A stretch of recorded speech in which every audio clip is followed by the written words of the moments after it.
Assalamualaikum warahmatullahi wabarakatuh. Kali ini saya akan menjelaskan tentang teori bab 2 pada basis data, yaitu desain basis data.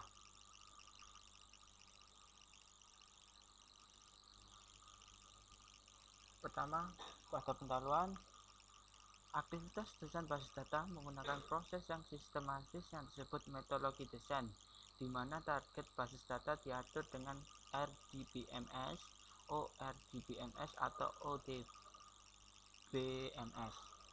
Metodologi desain menggunakan alat bantu seperti Design 2000 dari Oracle, Irwin, BPWin, dan Paradigm, Plusole, Platinum Technology, dan lain sebagainya. Biasanya desain basis data kecil sekitar 20 pemakai tidak perlu sangat kompleks. Tetapi untuk ukuran medium atau basis data besar yang melayani beberapa grup aplikasi yang luas, puluhan sampai ratusan pemakaian, pendekatan sistematis menjadi sangat perlu untuk melakukan desain basis data. Basis data yang besar dengan data beberapa puluh sampai gigabyte dan skema yang lebih dari 30 sampai 40 tipe entity yang berbeda dapat memenuhi array yang berbeda dari baris data pemerintahan, industri, dan institusi finansial dan komersial. Sektor industri termasuk di dalamnya bank, hotel, airline, asuransi, utilitas, dan komunikasi menggunakan basis data untuk operasi setiap hari 24 jam, 7 hari per minggu, atau operasi 2 kali 7. Sistem aplikasi untuk basis data tersebut disebut sistem pemrosesan transaksi untuk volume transaksi besar. Aturan sistem informasi dalam organisasi. Sistem basis data menjadi bagian dari sistem informasi dari berbagai organisasi. Tahun 1960-an, sistem informasi didominasi dengan sistem file. Tapi sejak awal 1970-an, organisasi mulai berpindah ke sistem basis data. Untuk mengakomodasi sistem, beberapa organisasi membuat posisi administrator basis data atau DBA untuk mengontrol aktivitas basis data. Data independence memproteksi program aplikasi dari perubahan dalam organisasi logika dan akses fisik dan struktur penyimpanan. Sistem basis data menyediakan aplikasi baru, yaitu integritas data pada multiple aplikasi ke dalam basis data tunggal. Pengembangan yang simpel dengan menggunakan bahasa tingkat seperti SQL. Kemungkinan didukung untuk browsing dan query oleh manajer dalam pemrosesan transaksi level produksi yang besar. Siklus sistem informasi.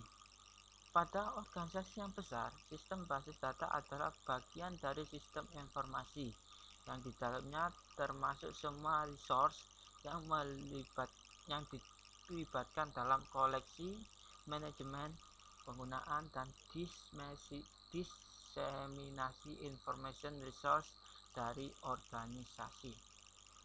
Pada sistem komputerisasi, resource adalah data itu sendiri, perangkat lunak DBMS, perangkat keras komputer sistem, media penyimpanan, personal yang menggunakan dan mengatur data, DBA, pemakai akhir dan pemakai dan sebagainya. Perangkat lunak aplikasi yang mengakses dan mengubah data, dan programmer aplikasi yang mengembangkan aplikasi. Proses desain basis data. Ada 6 tahap utama dalam proses desain basis data. Yang pertama, koleksi dan analisa kebutuhan. Yang kedua, desain basis data konseptual. Dan yang ketiga, pemilihan database management system atau DBMS. Yang keempat, pemetaan model data atau yang disebut juga dengan desain basis data logika. Lalu desain basis data fisik, dan yang terakhir adalah implementasi dan tuning sistem basis data. Tujuan dari desain basis data adalah yang pertama, memenuhi kebutuhan isi informasi dari pemakai dan aplikasi tertentu. Yang kedua, menyediakan struktur informasi alami dan mudah dipahami. Yang ketiga, mendukung kebutuhan pemrosesan dan performansi objektif seperti respons. Yang keempat, time, processing time, dan storage space. Database Management System atau DBMS mempunyai beberapa keuntungan dibandingkan sistem file, seperti mudah penggunaan, konsolidasi informasi perusahaan yang luas, ketersediaan data yang lebih luas, dan akses yang lebih cepat ke informasi. Dengan akses berbasis web, bagian data dapat dibuat akses global seperti pemakai luar, serta mengurangi biaya pengembangan aplikasi, mengurangi redundansi data, dan keamanan dan kontrol yang lebih baik. Beberapa database management system sekarang mempunyai versi yang berjalan pada beberapa konfigurasi perangkat keras atau perangkat lunak atau platform. Kebutuhan aplikasi untuk backup, recovery, performance, integritas, dan security harus juga dipertimbangkan. Serta dirancang sebagai solusi total untuk pemrosesan informasi dan manajemen sumber daya informasi yang diperlukan dalam organisasi. Ringkasan dalam teori kali ini adalah yang pertama, terdapat aturan sistem informasi dalam organisasi. Sistem basis data dilihat sebagai bagian sistem informasi dalam aplikasi berskala besar. Yang kedua, basis data sebagai manajemen resource informasi dalam organisasi dan kelangsungan hidupnya harus tetap berjalan. Yang ketiga, terdapat 3 tahap dalam proses perancangan. 3 tahap yang umum dalam perancangan basis data adalah perancangan konseptual, rancangan logika atau pemetaan model data, dan rancangan fisik. Sedangkan tahap inisial adalah koleksi dan analisa kebutuhan dan yang biasanya termasuk dalam tahap pra-desain. Yang keempat, ada beberapa kriteria dalam organisasi dalam pemilihan database management system atau DBMS. Yang kelima, ada permasalahan performance terdeteksi dan aplikasi baru diaplikasikan, rancangan baru harus dimodifikasi. Yang keenam, pada basis data relasional, faktor yang berakibat pada keputusan rancangan basis data fisik dan menyediakan tuntunan pemilihan alternatif rancangan desain. Selanjutnya adalah latihan soal pada teori kali ini. Yang pertama, sebutkan 6 tahap perancangan basis data. Jawabannya adalah 6 tahap perancangan basis data antara lain. Yang pertama, koleksi dan analisa kebutuhan. Yang kedua, desain basis data konseptual. Yang ketiga, pemilihan database management system. Yang keempat, pemetaan model data atau desain basis data logika. Yang kelima adalah desain basis data fisik. Dan yang terakhir adalah implementasi dan tuning sistem basis data. Dan untuk soal 2, manakah dari tahap tersebut sebagai aktivitas utama dalam proses perancangan basis data dan mengapa? Tahap pemilihan database management system, karena pada tahap pemilihan database management system berdasarkan beberapa faktor ekonomi dan kebijakan organisasi, faktor teknis berhubung dengan ketepatan database management system yang dipilih. Yang termasuk faktor teknis adalah tipe database management system, yaitu relasional, objek relasional, objek lainnya. Struktur penyimpanan dan akses cepat yang didukung oleh database management system, ketersediaan antarmuka pemakaian dan pemberikan tipe bahasa query yang tinggi, dan ketersediaan alat bantu pengembang, kemampuan berhubungan dengan operator client server dan lain sebagainya. Soal selanjutnya adalah mengapa perancangan skema dan aplikasi dilakukan secara paralel, yaitu dikarenakan perancangan basis data tahap ini melibatkan dua aktivitas.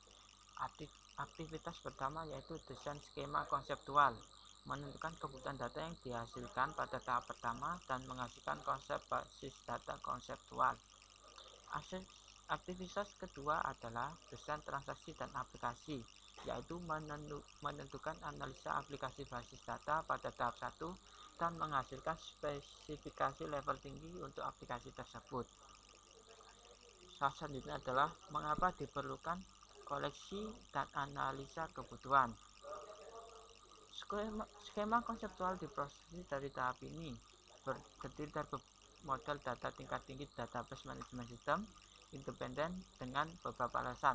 Yang pertama, tujuan desain skema konseptual adalah skema lengkap tentang struktur basis data, semantik, interrelationship, dan constraint. Hal ini tergantung dari database management system yang digunakan. Yang kedua, skema konseptual tidak tersedia sebagai deskripsi stabil dari isi basis data. Pemilihan database management system dan keputusan desain dapat berubah tanpa mengubah skema konseptual database management system independen. Dan ketiga adalah skema konseptual yang baik dengan sangat penting untuk berbagai pemakai basis data dan desainer. Penggunaan model data tingkat tinggi lebih ekspresif dan umum daripada model data dari DBMS.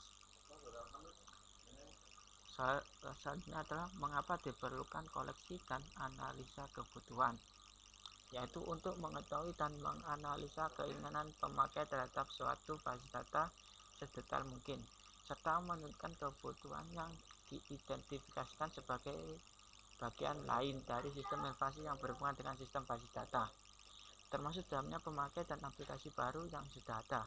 Kemudian kebutuhan tersebut dikoleksi dan dianalisa untuk membangun sebuah aplikasi basis data. Bagian karakteristik dari model data untuk rancangan skema konseptual harus diproses. Yang pertama, rancangan skema konseptual menguji kebutuhan data dari suatu database yang merupakan hasil dari tahap 1 dan menghasilkan sebuah konseptual database skema pada database management system independence. Model data tingkat tinggi seperti EER atau Enhanced Entity Relationship Model. Skema ini dapat dihasilkan dengan menggabungkan berbagai macam kebutuhan user dan secara langsung membuat skema database atau dengan merancang skema-skema yang terpisah dari kebutuhan tiap-tiap user dan kemudian menggabungkan skema-skema tersebut. Model data tersebut pada perancangan skema konseptual adalah DBMS Independence, dan langkah selanjutnya adalah memilih sebuah database management untuk melaksanakan rancangan. Apa perbedaan dua pendekatan utama dalam rancangan skema konseptual? Ada dua pendekatan rancangan skema konseptual.